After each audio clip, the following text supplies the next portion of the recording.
Saat makan malam keluarga, suamiku membentakku karena sertifikat rumah hilang.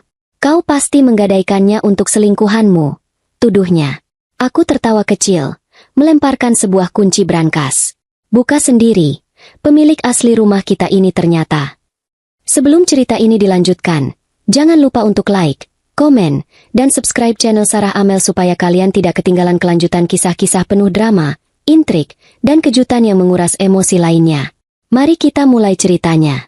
Hujan lebat mengguyur kota Surakarta malam itu, menciptakan simfoni berisik yang menghantam atap genting tanah liat dan jendela kaca berbingkai kayu jati. Cuaca dingin yang menusuk tulang di luar sana berbanding terbalik dengan panasnya suhu di ruang makan keluarga Baskoro. Ruangan luas yang didominasi oleh perabotan antik bernilai puluhan juta rupiah itu kini menjadi arena penghakiman. Di atas meja makan marmer panjang, hidangan istimewa seperti tengkleng kambing, selat Solo, dan ayam ingkung yang dimasak khusus malam itu terbengkalai begitu saja. Uap hangatnya sudah lama menghilang, digantikan oleh ketegangan yang mengudara tebal, mencekik siapa saja yang bernapas di dalamnya. Baskoro, pria berusia 36 tahun yang selalu membanggakan citranya sebagai pengusaha muda sukses dan suami yang setia, berdiri dengan kedua tangan bertumpuk kasar di atas meja. Urat-urat di lehernya menonjol, sementara wajahnya memerah pada menahan amarah yang meledak-ledak. Matanya yang biasa menatap lembut penuh kepalsuan kini menyorot tajam, menghunus langsung ke arah wanita yang duduk tenang di seberangnya.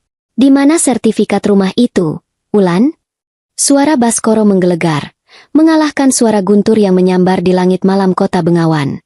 Napasnya memburu, dadanya naik turun dengan cepat. Aku sudah menggeledah seluruh isi lemari, seluruh laci di ruang kerjaku, dan dokumen itu tidak ada. Kau pikir aku bodoh? Kau pasti telah mencurinya. Wulan Denada, wanita berusia 32 tahun yang dituduh dengan begitu kejam, tidak sedikit pun menunjukkan tanda-tanda ketakutan. Ia duduk dengan punggung tegak lurus, mengenakan gaun malam berbahan sutra berwarna biru gelap yang membalut tubuhnya dengan anggun. Rambut panjangnya digelung rapi, menyisakan leher jenjangnya yang dihiasi kalung mutiara sederhana namun memancarkan kelas yang tidak bisa dibeli dengan uang. Wajahnya yang rupawan dan biasanya selalu memancarkan kehangatan seorang istri yang berbakti, kini sedingin marmer yang menyangga sikunya. Di sisi kanan Baskoro, duduklah Ibu Ningsih, wanita parubaya berusia 60-an yang merupakan ibu kandung Baskoro. Jari-jarinya yang keriput dipenuhi oleh cincin emas bermata berlian, perhiasan yang ia pamerkan di setiap acara arisan sosialitas Solo. Bibirnya yang dipoles lipstik merah menyala melengkung sinis, menatap Wulan dengan pandangan merendahkan yang tidak pernah ia sembunyikan. Ibu sudah bilang dari dulu, Baskoro, ucap Ibu Ningsih dengan nada suara yang sengaja ditinggikan, memecah keheningan sesaat. Logat Jawanya terdengar kental namun penuh dengan duri kedengkian. Perempuan ini tidak pernah tahu diuntung. Sudah untung kamu pungut. Kamu beri tempat tinggal di rumah mewah hasil keringatmu sendiri. Malah sekarang berani mencuri. Dasar perempuan tidak tahu diri. Rika, adik kandung Baskoro yang duduk di sebelah ibunya, tidak mau ketinggalan. Wanita berusia 28 tahun yang penampilannya selalu dibalut barang-barang bermerek dari ujung kepala hingga ujung kaki itu melipat tangan di depan dada. Matanya mendelik ke arah Wulan dengan tatapan penuh kebencian yang dipaksakan. Benar kata ibu, Mas, timpal Rika dengan suara melengking yang menyakitkan telinga. Mbak Wulan itu belakangan ini sering sekali pulang larut malam. Katanya sih mengurus butik. Tapi siapa yang tahu kelakuannya di luar sana? Jangan-jangan butiknya itu cuma kedok. Mas, apalagi sekarang sertifikat rumah Mas Baskoro hilang. Pasti Mbak Wulan sudah menggadaikannya untuk membiayai selingkuhannya yang tidak jelas itu. Mana ada istri baik-baik keluyuran sampai malam. Tuduhan demi tuduhan dilemparkan bagai belati beracun di ruang makan yang mewah tersebut. Baskoro yang merasa mendapat dukungan penuh dari ibu dan adiknya semakin berada di atas angin. Ia menunjuk wajah Wulan dengan jari telunjuk yang gemetar karena emosi. Dengar itu, Wulan? Semua orang di rumah ini tahu kebusukanmu. Bentak Baskoro lagi. Kali ini ia melangkah memutari meja makan, mendekati istrinya dengan langkah mengancam. Kau pikir aku tidak tahu kau sedang butuh suntikan dana besar untuk butikmu yang nyaris bangkrut itu? Dan kau berani mengambil sertifikat rumahku? Rumah yang kubangun dengan darah dan air mata setelah aku kehilangan segalanya. Berani sekali kau mengkhianatiku setelah semua penderitaan yang aku lalui. Pria itu menggunakan kedok trauma masa lalunya, sebuah tragedi kebakaran yang menewaskan istri pertamanya, sebagai senjata untuk menekan Wulan. Ia tidak tahu bahwa Wulan yang duduk di hadapannya saat ini bukanlah Wulan yang lugu, buta karena cinta, dan mudah dimanipulasi seperti beberapa bulan yang lalu.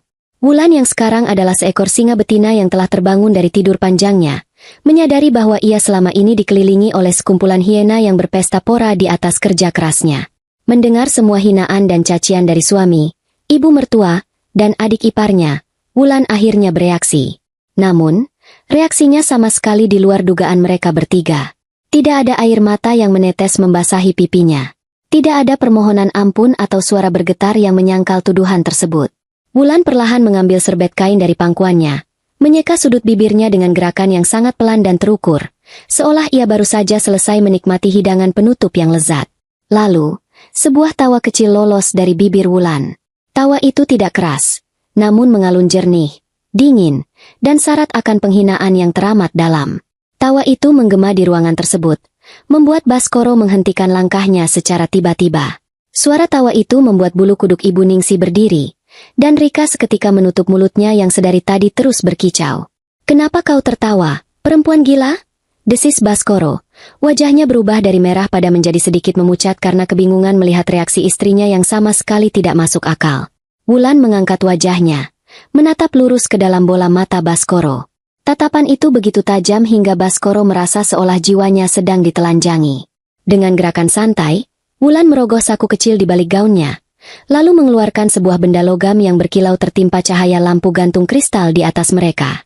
Sebuah kunci. Kunci brankas kecil dengan ukiran rumit di bagian kepalanya. Wulan melemparkan kunci itu ke tengah meja marmer. Terdengar bunyi dentingan nyaring saat logam itu beradu dengan permukaan meja, meluncur melewati piring-piring makanan yang tak tersentuh, lalu berhenti tepat di depan piring Baskoro. "Selingkuhan." Wulan mengulang kata itu dengan nada mengejek. "Gadai? Butik bangkrut? Wah, Mas Baskoro, imajinasimu sungguh luar biasa. Cocok sekali untuk dijadikan penulis naskah sinetron murahan." Wulan berdiri dari kursinya. Postur tubuhnya memancarkan otoritas penuh, membuat Baskoro tanpa sadar mundur selangkah.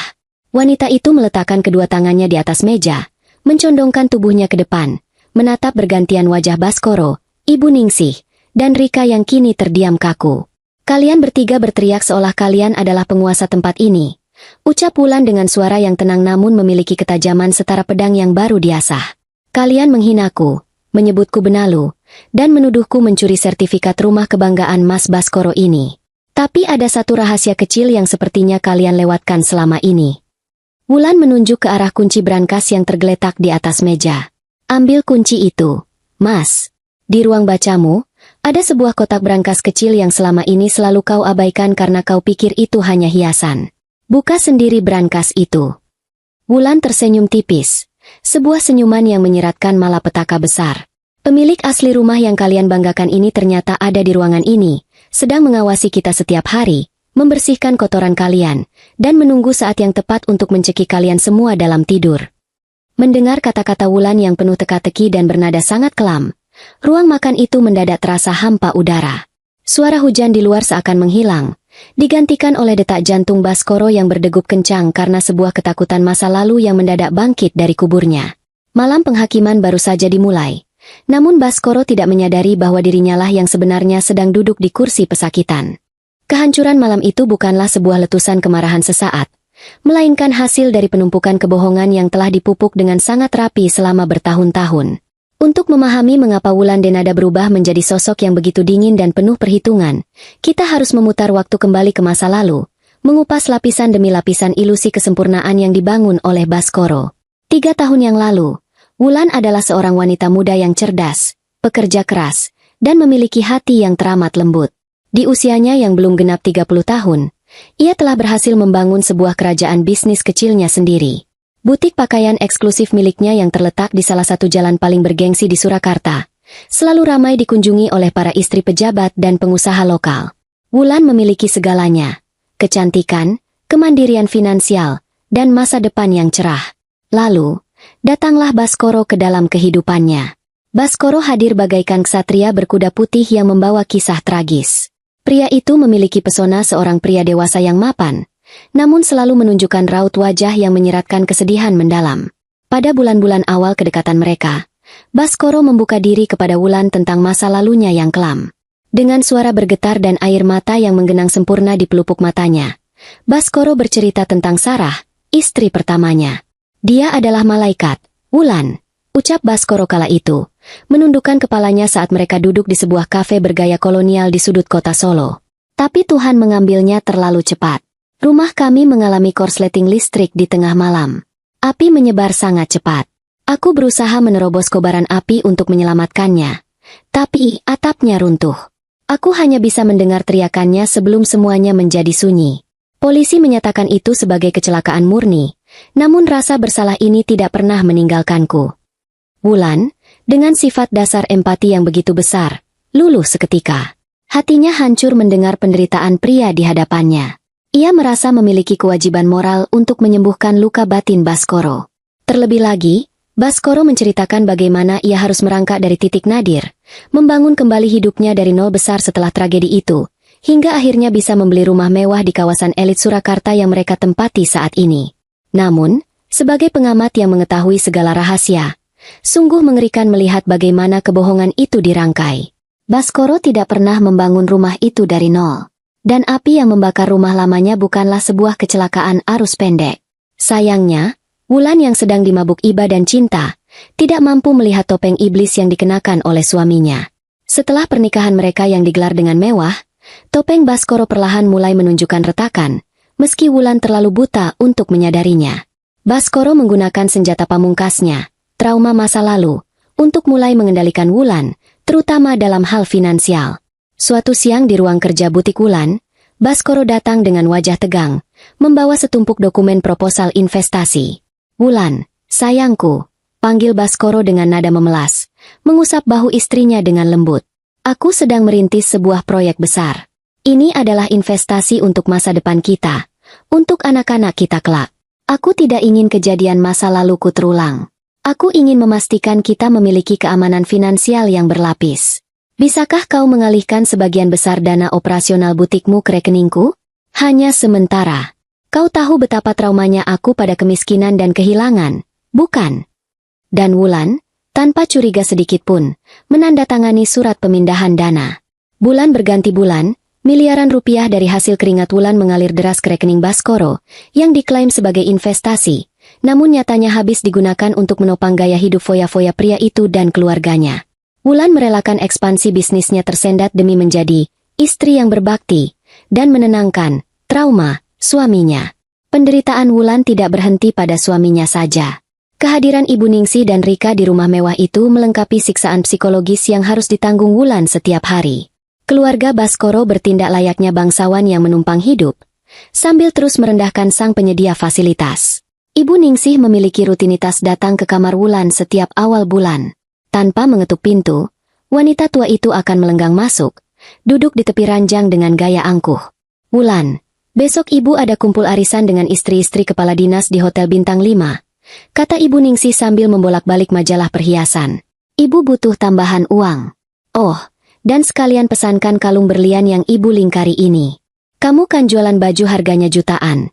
Masa membelikan mertua perhiasan saja harus disuruh? Kamu itu harus ingat.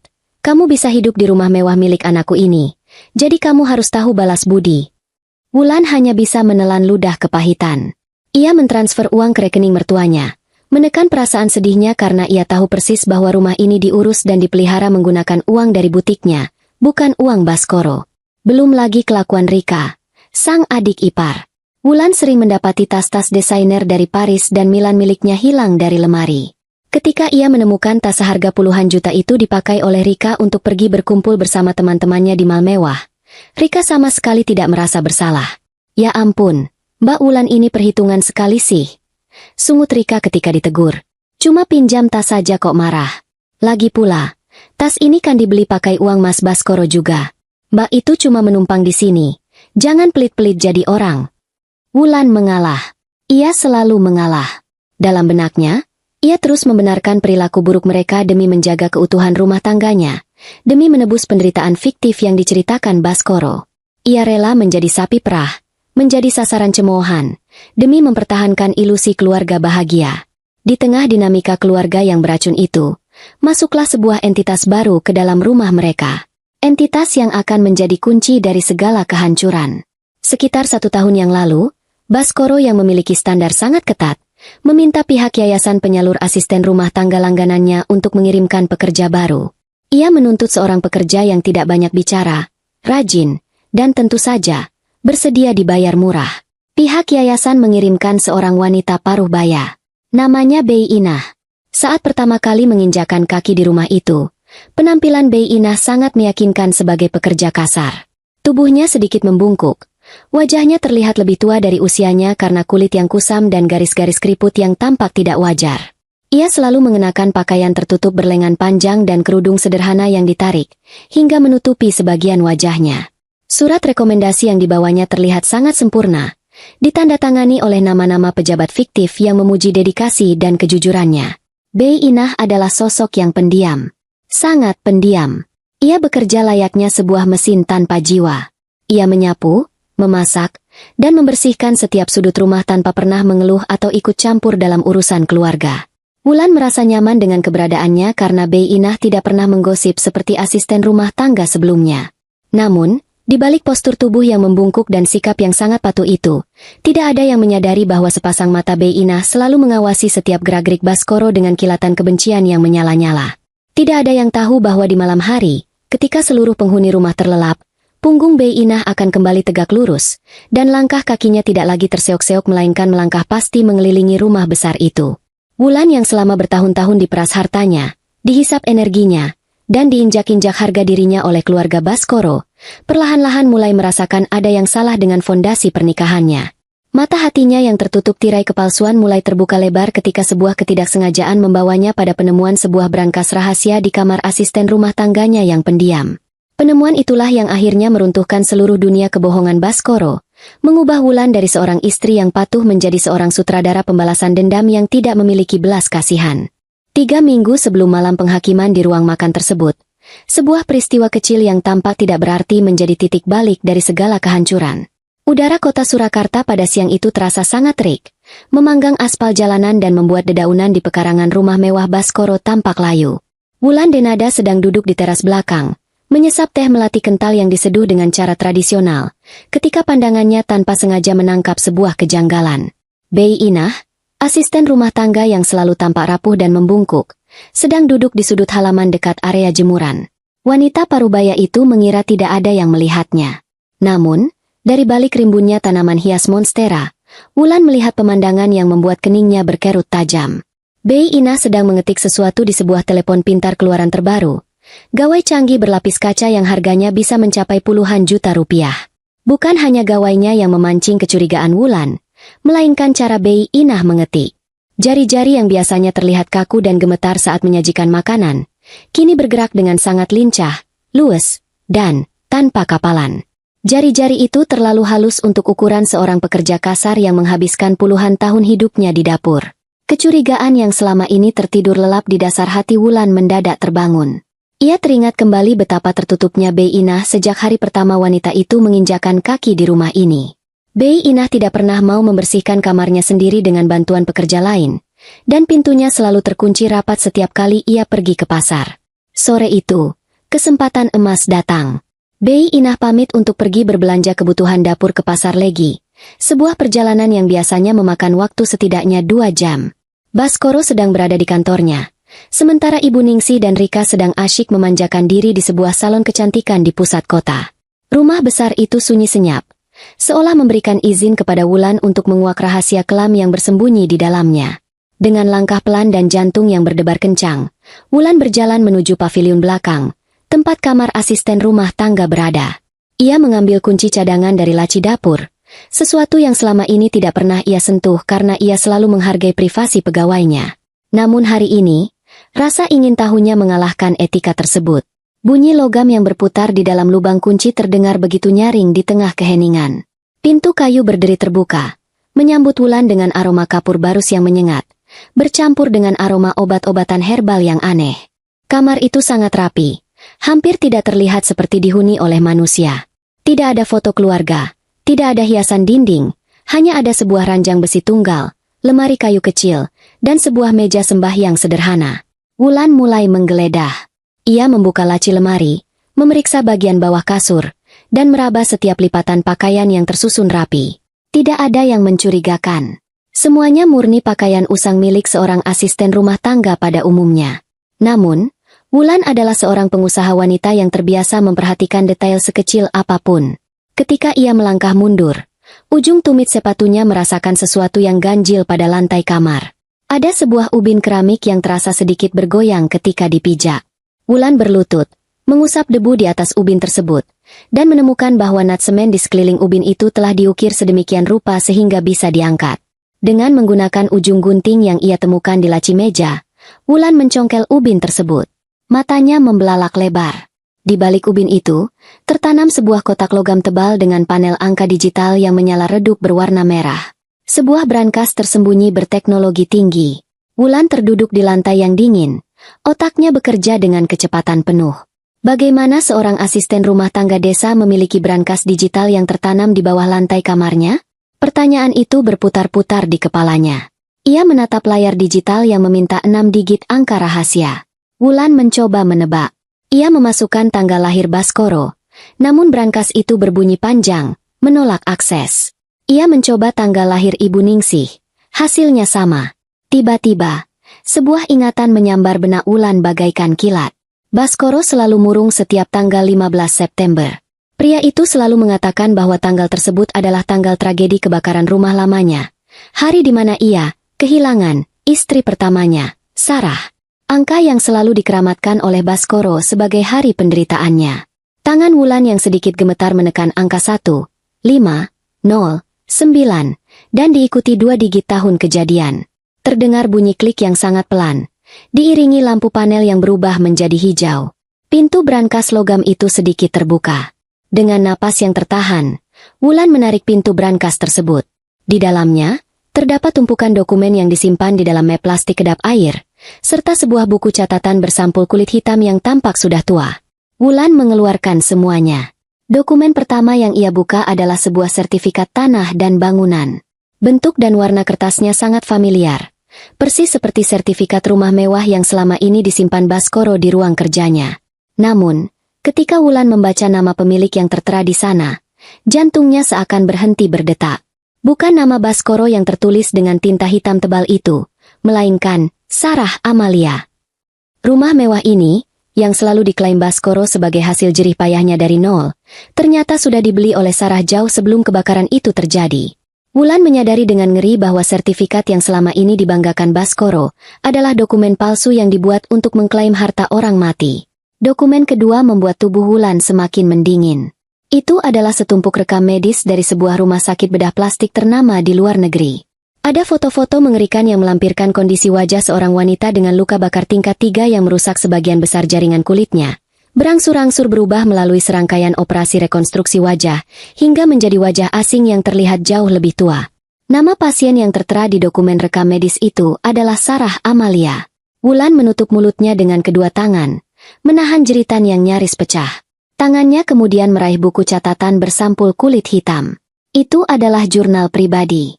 Halaman demi halamannya dipenuhi dengan tulisan tangan yang menceritakan sebuah kengerian yang melampaui batas kemanusiaan.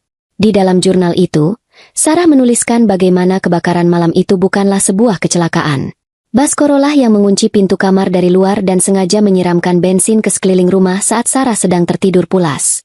Sarah berhasil selamat karena ia berhasil menghancurkan kaca jendela kamar mandi dan merangkak keluar melalui selokan yang kotor, membiarkan Baskoro dan pihak kepolisian percaya bahwa tubuh hangus yang ditemukan di dalam kamar, yang ternyata adalah tubuh seorang gelandangan yang sengaja dibawa masuk oleh Baskoro, adalah dirinya. Wulan membaca paragraf demi paragraf yang basah oleh air mata kering sang penulis. Sarah menuliskan alasannya tidak langsung melapor kepada pihak kepolisian. Polisi telah secara resmi menutup kasus tersebut sebagai kecelakaan arus pendek, karena kelicikan Baskoro dalam menghilangkan jejak. Jika Sarah muncul dengan wajah barunya dan tanpa bukti kuat, Baskoro yang pandai bersilat lidah akan dengan mudah memutarbalikan fakta, menuduhnya sebagai orang gila yang mengincar harta.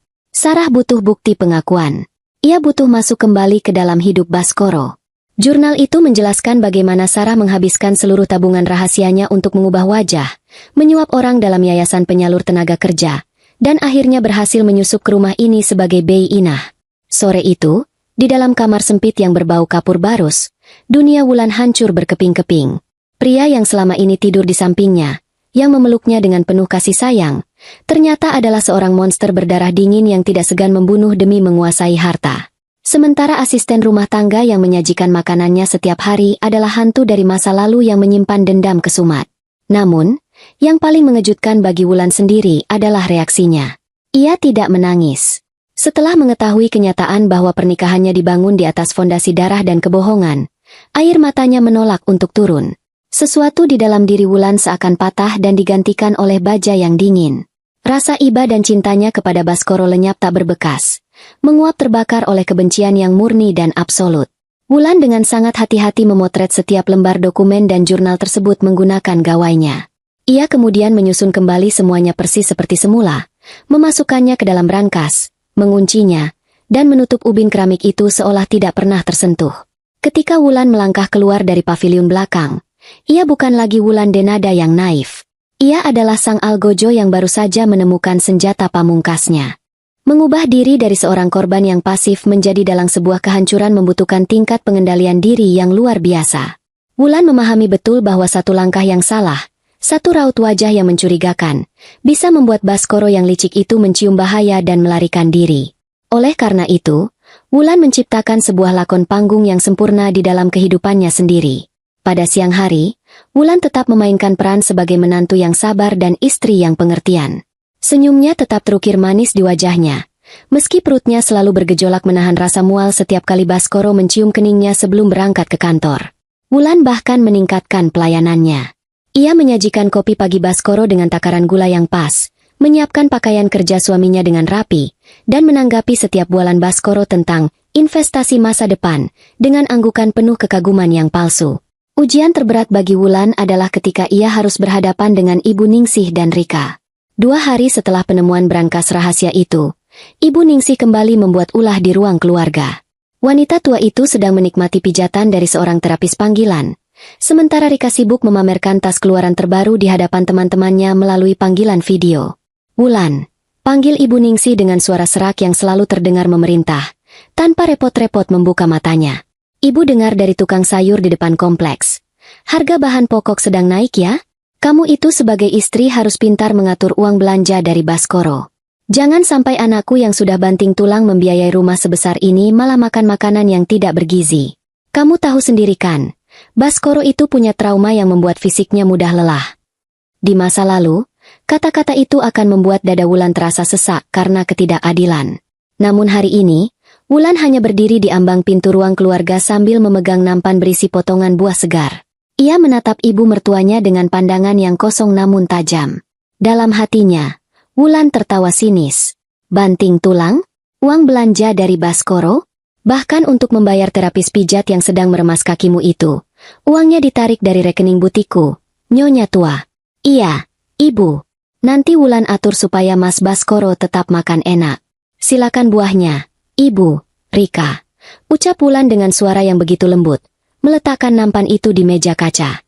Ia tersenyum menatap Rika yang meliriknya dengan sinis. Wulan membiarkan mereka menikmati kesombongan mereka, karena ia tahu waktu mereka untuk hidup sebagai parasit sudah tinggal menghitung hari. Ketika malam tiba dan seluruh penghuni rumah terlelap, barulah Wulan melepaskan topengnya. Kamar tidurnya yang luas dan temaram menjadi ruang komando perangnya. Sambil memastikan Baskoro tertidur pulas dengan dengkuran halusnya yang kini terdengar menjijikan, Wulan duduk di sofa sudut dengan memangku komputer jinjingnya. Cahaya layar memantul di kacamata bacanya, memperlihatkan sorot mata yang penuh perhitungan. Wulan mulai mengeksekusi rencananya tahap demi tahap. Langkah pertama adalah mengamankan urat nadi kehidupannya, uang. Menyadari bahwa Baskoro adalah seorang pembunuh yang serakah, Wulan tahu suaminya tidak akan segan-segan menghabisinya jika hartanya sudah terkuras habis. Dengan bantuan seorang pengacara kepercayaan yang ia hubungi secara diam-diam melalui telepon umum di luar rumah, Wulan mulai memindahkan kembali seluruh aset perusahaannya. Semua surat kuasa pengelolaan keuangan yang pernah ia berikan kepada Baskoro di bawah nama investasi bersama, ia batalkan secara sepihak. Wulan memindahkan miliaran rupiah uang dari rekening gabungan mereka, perlahan-lahan namun pasti, ke rekening rahasia atas nama perusahaannya yang tidak bisa disentuh oleh suaminya. Ia memalsukan laporan keuangan bulanan butiknya agar terlihat seolah-olah bisnisnya sedang mengalami penurunan drastis, sehingga Baskoro tidak curiga mengapa aliran dana ke rekeningnya tiba-tiba menyusut. Langkah kedua adalah mengumpulkan peluru. Wulan mencetak mutasi rekening bank dari 5 tahun terakhir. Berlembar-lembar kertas berisi deretan angka yang menjadi bukti tidak terbantahkan. Bukti bahwa setiap butir beras yang dimakan di rumah ini, setiap tetes bahan bakar untuk mobil mewah yang dikendarai Baskoro, hingga setiap gram emas yang melingkar di leher Ibu Ningsih dan Rika, semuanya berasal dari keringat Wulan Denada. Kertas-kertas itu ia susun rapi di dalam sebuah map merah tebal, diikat dengan pita, siap untuk dijatuhkan seperti bom waktu. Setelah memastikan benteng keuangannya aman, tibalah saatnya bagi Wulan untuk menyulut sumbu ledakan. Ia membutuhkan sebuah katalis, sebuah alasan yang masuk akal untuk membuat Baskoro marah besar, kehilangan kendali, dan mengumpulkan seluruh keluarganya di satu ruangan yang sama, sehingga Wulan bisa menghancurkan mereka secara bersamaan. Katalis itu berada di ruang kerja Baskoro. Suatu malam, ketika Baskoro tertidur karena pengaruh obat flu yang sengaja Wulan campurkan sedikit lebih banyak ke dalam teh kamomilnya, Wulan menyelinap keluar kamar. Ia berjalan menyusuri lorong berkarpet tebal menuju ruang kerja suaminya. Ruangan itu berbau cerutu dan kayu mahoni.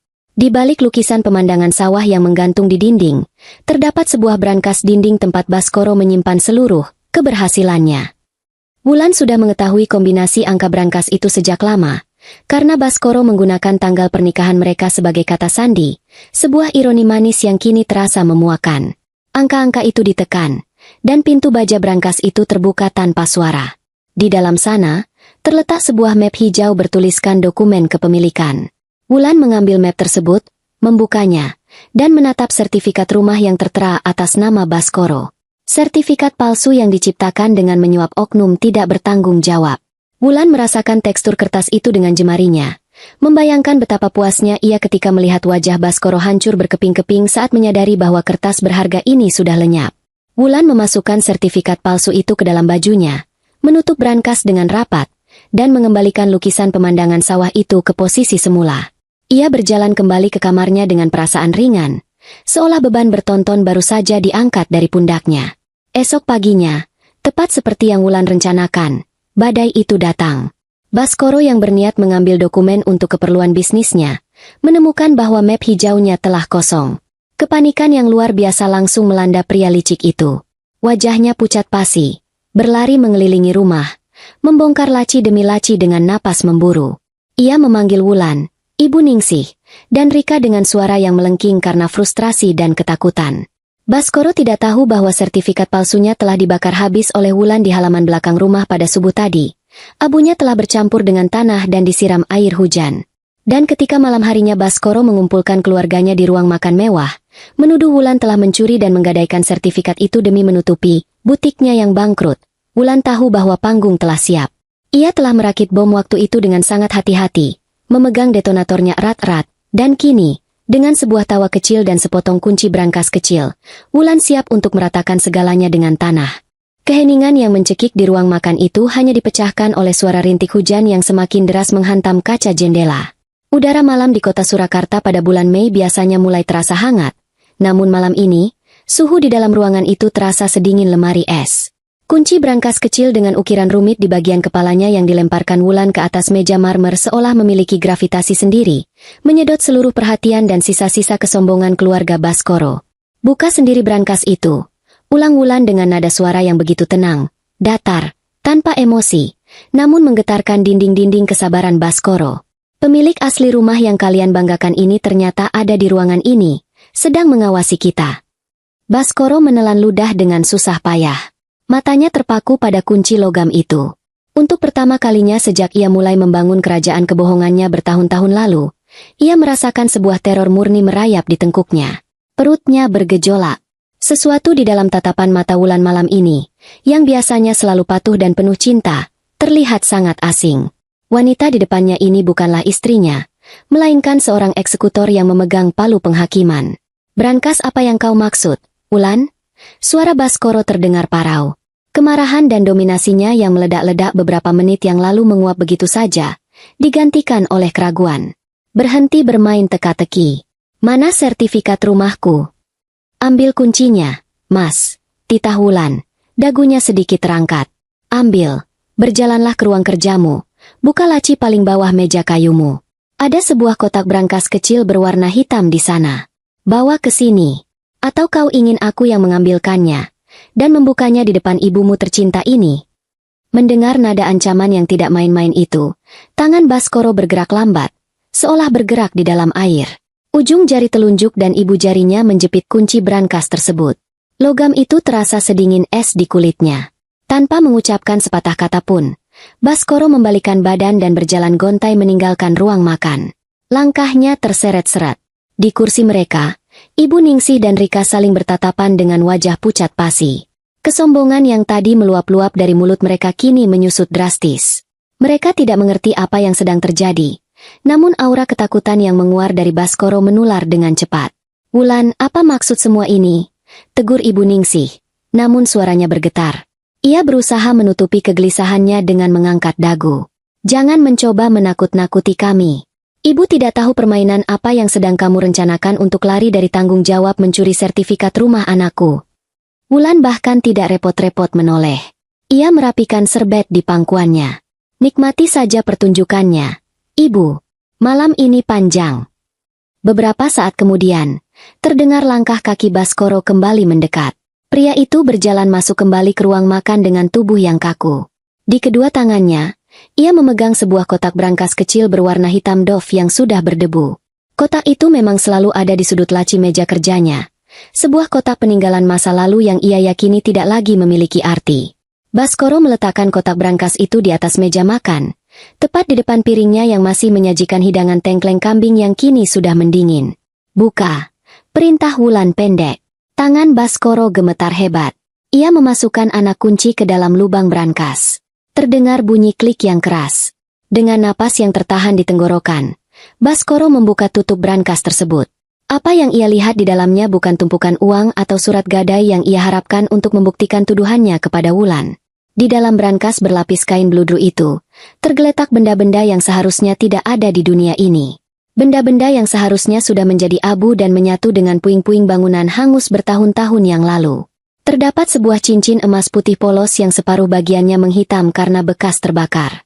Di sebelahnya, ada selembar foto Polaroid tua yang menampilkan wajah seorang wanita cantik berambut sebahu, sedang tersenyum cerah di bawah sinar matahari.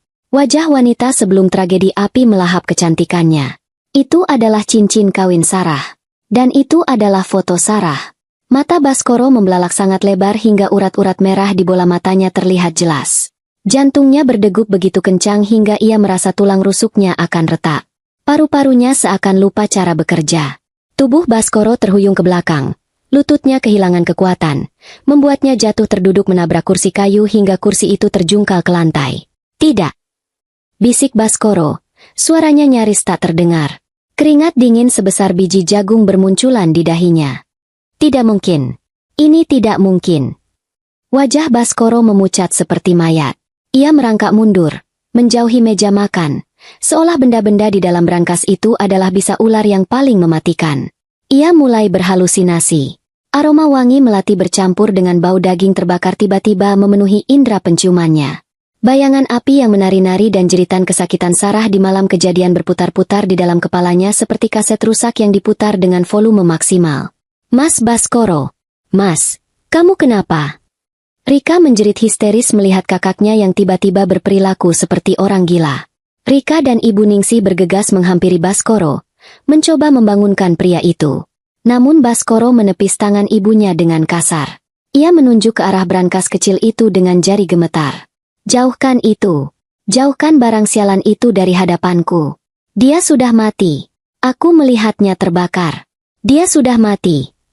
Mendengar teriakan histeris itu, Ibu Ningsih tersentak. Kerutan di dahinya bertambah dalam. "Siapa yang mati? Baskoro? Apa yang kamu bicarakan? Benda apa itu?" Wulan bangkit dari kursinya perlahan.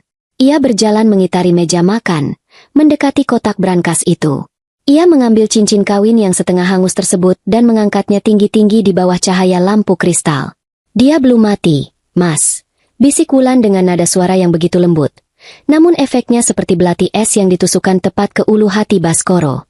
"Kau pikir api yang kau nyalakan malam itu cukup untuk menghapuskan dosamu? Kau salah. Api itu tidak membunuhnya. Api itu hanya menempanya menjadi sesuatu yang jauh lebih kuat, sesuatu yang akan menghancurkanmu. Serangan psikologis tahap pertama sukses besar. Pertahanan mental Baskoro hancur lebur hanya dengan melihat masa lalunya bangkit dari kubur. Ketakutan akan karma yang selama ini ia tekan di relung jiwa paling dalam, kini mencuat keluar dan menguasai seluruh akal sehatnya. Baskoro yang angkuh dan manipulatif telah berubah menjadi pria menyedihkan yang meringkuk ketakutan di lantai rumahnya sendiri. Namun, Wulan tahu, siksaan ini belum selesai. Ia baru saja melakukan pemanasan. Di tengah kekacauan ruang makan, diiringi napas Baskoro yang memburu panik dan rengekan bingung dari Ibu Ningsih serta Rika, Wulan membalikan badannya ke arah koridor utama. Dengan suara lantang dan tegas, ia memanggil sebuah nama yang akan mengakhiri sandiwara panjang ini. Bei Inah, masuk ke sini sekarang. Suara langkah kaki yang pelan, sedikit menyeret, terdengar dari arah dapur. Sosok Bei Inah muncul di ambang pintu ruang makan. Seperti biasa, wanita parubaya itu mengenakan baju panjang yang gombrong, kerudung yang ditarik hingga menutupi dahi, dan postur punggung yang membungkuk. Ia menundukkan kepalanya, menyembunyikan wajahnya dari cahaya lampu. "Kenapa kamu memanggil pembantu ke sini, Wulan?" bentak Ibu Ningsih, mencoba mengembalikan wibawanya yang terkoyak. "Urusan kita belum selesai. Jelaskan apa maksud semua ini. Kenapa Baskoro jadi begini?" Wulan tidak menghiraukan mertuanya. Matanya terpaku pada sosok asisten rumah tangganya. "Sudah cukup sandiwaranya, Sarah," ucap Wulan tenang. "Mereka perlu melihat wajah aslimu." Nama itu. Mendengar nama itu disebut, Baskoro yang sedang meringkuk di lantai seketika membeku. Ia mendongak, menatap sosok Art yang selama setahun terakhir mondar-mandir menyajikan kopi paginya dan menyapu lantai di sekeliling kakinya. Di ambang pintu, terjadi sebuah transformasi yang mengerikan. Bei Inah perlahan-lahan menegakkan punggungnya yang selama ini selalu melengkung. Postur tubuh rapuh seorang wanita parubaya itu seketika menghilang, digantikan oleh postur tegap seorang wanita berusia awal 30-an. Tangannya yang kasar terangkat, menarik kerudung yang menutupi kepalanya, membiarkan rambut hitamnya yang sedikit ikal tergerai jatuh ke bahu. Kemudian, dengan sebelah tangan, ia menghapus riasan bedak kusam dan keriput buatan di sekitar mata dan garis bibirnya, menggunakan ujung kerudungnya. Ketika wajah itu akhirnya bersih dari penyamaran, ia mendongak, menatap lurus ke arah Baskoro. Wajah itu tidaklah mulus. Ada bekas luka bakar tipis yang ditarik kencang di bagian rahang sebelah kiri, sisa dari operasi plastik rekonstruksi berkali-kali. Namun, struktur tulang pipinya, sorot matanya yang tajam dan syarat akan kebencian murni, sama sekali tidak berubah. Itu adalah tatapan mata yang sama dengan yang ada di foto Polaroid di atas meja. "Halo, suamiku," ucap Sarah. Suaranya yang selama ini selalu dibuat serak dan parau kini terdengar jernih, mengalun dingin menusuk telinga Baskoro. Ia tersenyum sinis, memperlihatkan deretan giginya. "Kamu terlihat seperti baru melihat hantu. Bukankah kamu yang bilang aku sudah menjadi abu?"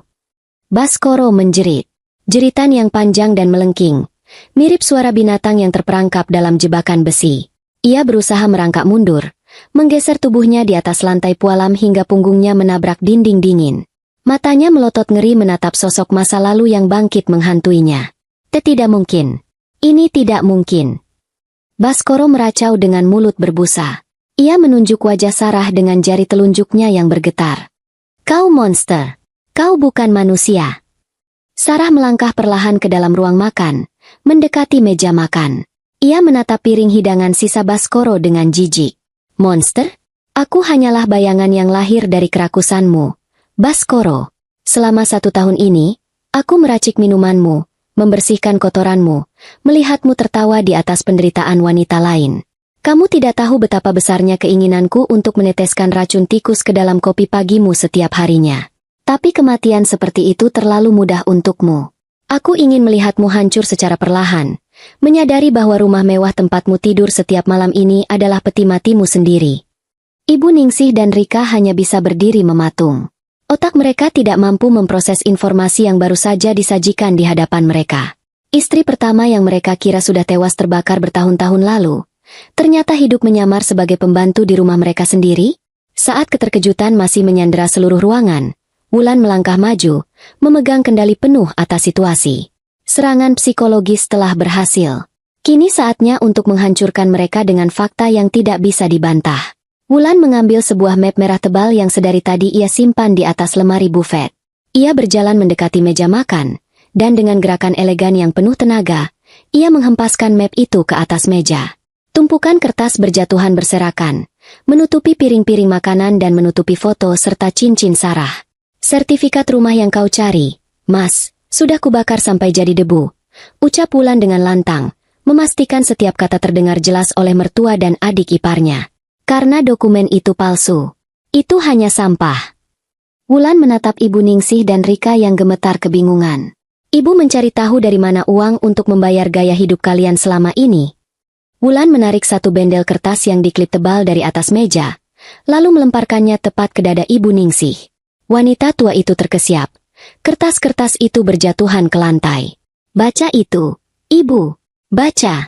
Semua tagihan arisan sosialitamu. Semua perhiasan berlian yang melingkar di leher dan jarimu, semua tas bermerek yang dicuri anak perempuan kesayanganmu ini, semuanya dibayar dari rekening butikku. Anak laki-lakimu yang kalian bangga-banggakan sebagai pengusaha sukses ini tidak punya apa-apa selain hutang dan kebohongan. Dia hanyalah parasit yang hidup dengan cara menghisap darah istri-istrinya. Itu bohong. Suara Ibu Ningsih bergetar, namun matanya menatap nanar angka-angka merah yang tercetak pada mutasi rekening yang berserakan di ujung kakinya. Deretan angka penarikan tunai yang masuk ke rekening pribadinya terpampang sangat jelas. Dan untuk rumah ini, Wulan mengalihkan pandangannya pada Baskoro yang meringkuk di sudut ruangan. Wulan menarik napas panjang, bersiap memberikan pukulan terakhir. Rumah ini, yang kau banggakan hasil jerih payahmu dari nol, rumah yang kau klaim sebagai kompensasi traumamu, tidak pernah menjadi milikmu 1 sentimeter pun. Wulan mengeluarkan selembar kertas tebal berhologram asli dari balik punggungnya. Itu adalah sertifikat asli yang ia temukan di brankas Sarah. Wulan melemparkan dokumen bernilai miliaran rupiah itu ke lantai, tepat di depan wajah Baskoro yang penuh keringat dingin. Baca nama pemiliknya, Baskoro. Suara Wulan kini berubah menjadi geraman. Rumah ini dibeli oleh Sarah bertahun-tahun sebelum kau menyiramkan bensin dan mencoba membakarnya hidup-hidup malam itu. Kau membuat sertifikat palsu untuk menguasai hartanya, membohongiku untuk memeras uang operasionalku dengan alasan trauma kemiskinan, dan menjadikan kami semua pion dalam permainan licikmu. Serangan faktual itu menghantam bagai bom beton bertonton. Seluruh kebohongan dan ilusi kebesaran keluarga Baskoro dilucuti tanpa sisa. Di ruang makan yang megah tersebut, panggung kehancuran telah mencapai puncak pementasannya. Topeng pengusaha dermawan hancur berkeping-keping, digantikan oleh wajah asli seorang monster parasit yang serakah.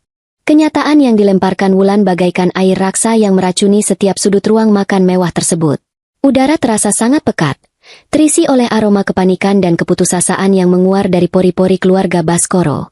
Ibu Ningsih, yang selama ini selalu mendongakkan dagu dengan kesombongan yang meluap-luap, kini terduduk merosot di lantai marmer, meremas lembaran mutasi rekening yang memaparkan seluruh kebenaran tentang betapa parasitnya keluarga mereka. Jari-jarinya yang berbalut cincin berlian, yang kini ia sadari adalah hasil keringat Wulan, gemetar hebat. Ini semua fitnah, kan, Baskoro? Ratap Ibu Ningsih dengan suara yang nyaris seperti rintihan. Air mata yang merusak riasan tebalnya mulai mengalir. Ia menatap anak laki-laki kebanggaannya dengan pandangan memelas, mencari secercah penyangkalan. Katakan pada ibu, Nak, katakan kalau perempuan kurang ajar ini berbohong. Namun, Baskoro tidak bisa menjawab. Pria itu masih meringkuk di sudut ruangan, di antara dinding dan kursi yang terguling. Tatapannya kosong, terpaku pada sertifikat asli berhologram yang tergeletak di lantai dekat ujung kakinya. Nama, Sarah Amalia, yang tercetak tebal pada dokumen itu seolah menjadi mantra yang mengikatnya dalam teror yang tidak berkesudahan. Rika, sang adik ipar yang biasanya bermulut tajam, kini menangis histeris. Ia menjambak rambutnya sendiri, membayangkan seluruh tas bermerek dan gaya hidup sosialita remajanya akan lenyap dalam sekejap. Mbak Wulan. Mbak, tolong jangan lakukan ini. Rengek Rika, merangkak mendekati Wulan dan mencoba meraih ujung gaun sutra wanita itu. Kami minta maaf. Mbak, kami tidak tahu apa-apa. Wulan melangkah mundur, menepis tangan Rika dengan tatapan jijik. Jangan sentuh aku. Air mata buayamu tidak akan bisa menebus miliaran rupiah yang telah kalian rampok dariku selama bertahun-tahun. Sementara ibu dan anak itu tenggelam dalam kehancuran finansial mereka, sebuah perubahan mengerikan terjadi pada Baskoro. Ketakutan ekstrim yang sejak tadi melumpuhkannya tiba-tiba berubah wujud menjadi amarah yang sangat primitif. Insting bertahan hidup seorang psikopat yang terpojok mengambil alih. Jika seluruh kebohongannya telah terbongkar, maka tidak ada lagi alasan untuk bermain-main dengan topeng malaikat. Baskoro mendongak. Matanya yang merah menyala kini menatap Sarah, mantan istrinya yang selama setahun terakhir menyamar menjadi Bei Inah, dengan kebencian yang mendidih. "Kau!" geram Baskoro. Suaranya terdengar seperti binatang buas yang terluka. Ia bangkit berdiri dengan gerakan cepat yang mengejutkan semua orang. "Gara-gara kau. Seharusnya kau mati saja malam itu. Seharusnya aku memastikan kau benar-benar menjadi abu." Tanpa memedulikan apapun lagi, Baskoro menerjang ke arah Sarah. Tangannya yang besar dan kuat terulur, menargetkan leher wanita yang separuh wajahnya masih menyimpan bekas luka bakar itu. "Mati kau, perempuan jalang!" raung Baskoro kalap. Kepanikan seketika meledak. Rika menjerit histeris menutup telinganya. Ibu Ningsih jatuh pingsan karena syok yang terlalu berat. Tubuh tuanya terhempas ke lantai pualam. Namun, Sarah tidak mundur selangkah pun. Selama bertahun-tahun ia memendam amarah, dan malam ini, ia tidak akan membiarkan pria itu menyentuhnya lagi. Dengan gerakan refleks yang gesit, Sarah menghindari terjangan Baskoro, meraih sebuah vas bunga keramik berat yang berada di atas meja terdekat, dan menghantamkannya keras-keras ke sisi kepala Baskoro. Praaang! Vas keramik itu hancur berkeping-keping. Baskoro terhuyung, darah segar mengucur dari pelipisnya. Namun pria itu tidak jatuh. Sambil memegangi kepalanya yang berdarah, Baskoro kembali memutar tubuhnya dengan mata liar, bersiap menyerang lagi. Ia benar-benar telah kehilangan akal sehatnya, siap membunuh siapa saja yang menghalangi jalannya. Ia bahkan menatap Wulan dengan tatapan mematikan. Tepat pada detik yang sangat kritis itu, ketika Baskoro bersiap menerkam untuk kedua kalinya, terdengar suara sirine yang meraung-raung dari luar rumah. Suara itu begitu keras dan melengking, menembus rintik hujan dan tirai tebal ruang makan, memecah ketegangan yang nyaris berujung maut. Kilatan lampu berwarna biru dan merah dari mobil patroli polisi menyapu kaca jendela rumah mewah tersebut. Baskoro membeku. Tangannya yang terangkat perlahan turun. Ia menoleh ke arah jendela dengan napas memburu. Jantungnya berdetak sekeras genderang perang, menyadari bahwa akhir dari segalanya telah tiba. Wulan berdiri dengan tenang di tengah kekacauan itu. Ia merogoh saku gaunnya dan mengeluarkan ponselnya, menunjukkan layar yang masih menyala, menampilkan durasi panggilan darurat yang telah terhubung sejak ia melemparkan kunci brankas beberapa saat lalu. "Mereka telah mendengar semuanya, Mas Baskoro," ucap Wulan dengan suara yang jernih, dingin, dan syarat akan kemenangan. "Setiap pengakuanmu, setiap ancamanmu, semua sudah terekam." Terdengar suara dobrakan keras dari pintu utama. Beberapa detik kemudian, derap langkah berat dari sepatu Lars memenuhi lorong rumah. 3 orang petugas kepolisian berseragam lengkap masuk ke ruang makan dengan senjata siaga. Mereka langsung membidik ke arah Baskoro yang masih berdiri dengan pelipis berdarah. "Angkat tangan. Jangan bergerak," teriak salah satu petugas polisi.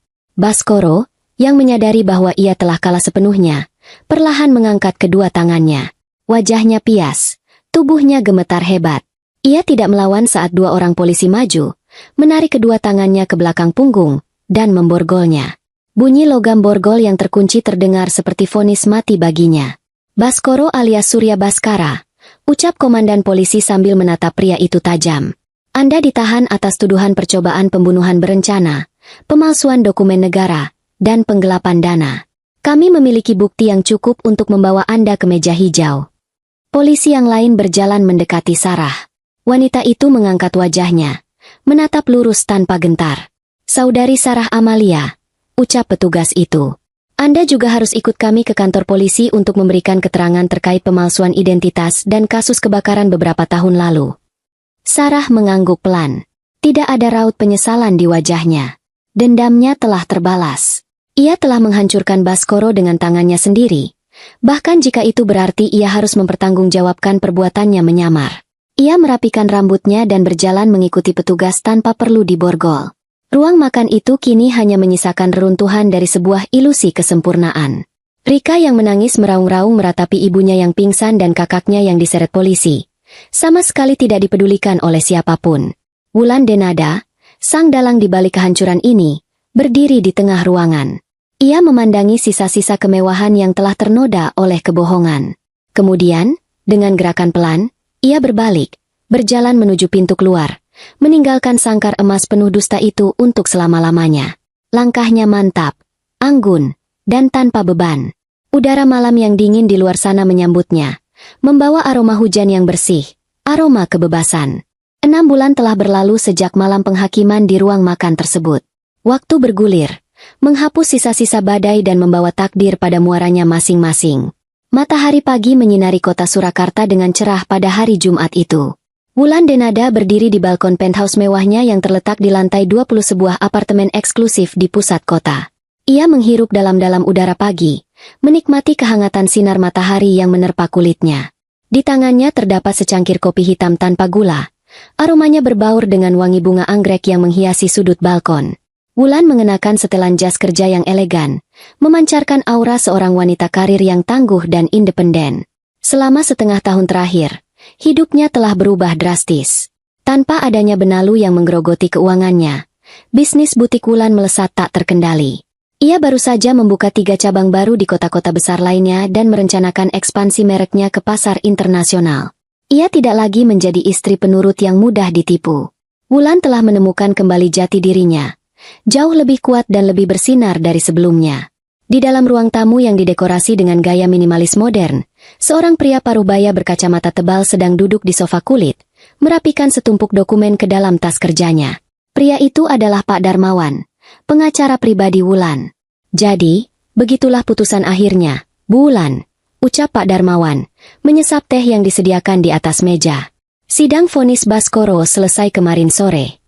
Wulan melangkah masuk dari balkon, duduk di kursi berlengan tunggal yang berhadapan dengan pengacaranya. Ia menyilangkan kaki dengan santai. Ceritakan padaku, Pak. Pak Darmawan berdeham pelan. Hakim menjatuhkan vonis kumulatif selama 15 tahun penjara tanpa remisi untuk Baskoro. Terbukti bersalah atas percobaan pembunuhan berencana, pemalsuan dokumen negara, dan penggelapan aset bernilai miliaran rupiah. Semua hartanya, termasuk aset-aset yang masih tersisa yang terbukti merupakan hasil pencucian uang dari bisnis Anda, telah disita oleh negara untuk dilelang dan dikembalikan kepada Anda. Wulan mengangguk pelan, senyum tipis, nyaris tak terlihat, menghiasi bibirnya. Lalu, bagaimana dengan keluarganya? Ah, Nyonya Ningsih dan Rika. Pengacara itu menggelengkan kepala pelan, menyiratkan sedikit rasa prihatin, meski ia tahu mereka pantas mendapatkannya. Mereka terpaksa angkat kaki dari rumah mewah itu setelah sertifikatnya dikembalikan kepada pemilik sahnya.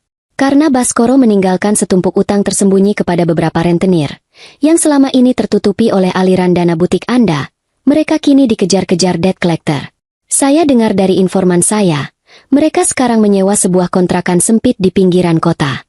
Rika terpaksa bekerja sebagai pelayan restoran cepat saji, sementara ibunya sakit-sakitan karena tidak sanggup menerima kenyataan bahwa gaya hidup sosialitanya telah musnah. Keadilan memang terkadang bekerja dengan cara yang sangat ironis, pikir Wulan. Orang-orang yang selama ini menganggap diri mereka sebagai raja dan ratu, kini harus mengais sisa-sisa kehidupan di tempat yang paling bawah. Lalu, bagaimana dengan Sarah? Tanya Wulan, menatap lurus pada secangkir kopi di tangannya. Pak Darmawan terdiam sejenak, merapikan kacamata di pangkal hidungnya. Sarah Amalia itu sedikit rumit. Pengadilan membebaskannya dari tuduhan penipuan identitas setelah mempertimbangkan kondisi psikologisnya dan fakta bahwa ia adalah korban percobaan pembunuhan. Rumah mewah yang selama ini diklaim Baskoro telah resmi kembali menjadi hak miliknya. Pengacara itu menghela napas panjang. Namun, dendam masa lalu tampaknya telah menggerogoti kewarasannya terlalu dalam, Bu Wulan. Ia tidak pernah benar-benar pulih dari trauma kebakaran tersebut. Ketika ia akhirnya mendapatkan kembali rumahnya, ia mengurung diri di dalam sana. Polisi menemukannya beberapa minggu lalu dalam keadaan linglung, berbicara sendiri dengan bayangan di cermin. Ia saat ini sedang dirawat intensif di sebuah fasilitas kejiwaan yang cukup tertutup di luar kota. Wulan terdiam mendengar laporan itu. Tidak ada rasa kemenangan yang meledak-ledak di dadanya, hanya sebuah kelegaan yang sunyi. Ia meletakkan cangkir kopinya di atas meja kaca. Matanya menerawang ke arah jendela besar yang memperlihatkan hiruk-pikuk kota Surakarta di bawah sana. Baskoro membusuk di dalam penjara. Ibu dan adiknya hidup dalam kemiskinan dan ketakutan. Sarah, meski selamat, terjebak dalam sangkar kegilaannya sendiri. Mereka semua telah membayar harga yang sangat mahal atas kebohongan dan keserakahan mereka. Terima kasih atas kerja keras Anda, Pak Darmawan, ucap Wulan akhirnya, bangkit dari tempat duduknya dan mengulurkan tangan. Tolong pastikan semua proses hukum pengembalian aset saya selesai minggu ini. Pak Darmawan membalas jabatan tangan Wulan dengan hormat. Tentu, Bu Wulan. Anda bisa mengandalkan saya. Sepeninggal pengacaranya, Wulan kembali berjalan ke arah balkon. Angin pagi meniup lembut rambut panjangnya. Ia menatap ke arah langit biru yang membentang luas tanpa batas. Ia telah melewati neraka, bermain dengan api, dan selamat tanpa sedikit pun luka bakar di hatinya. Wulan Denada tersenyum puas. Hari ini adalah hari yang baru, dan untuk pertama kalinya setelah sekian lama, ia benar-benar merasa hidup.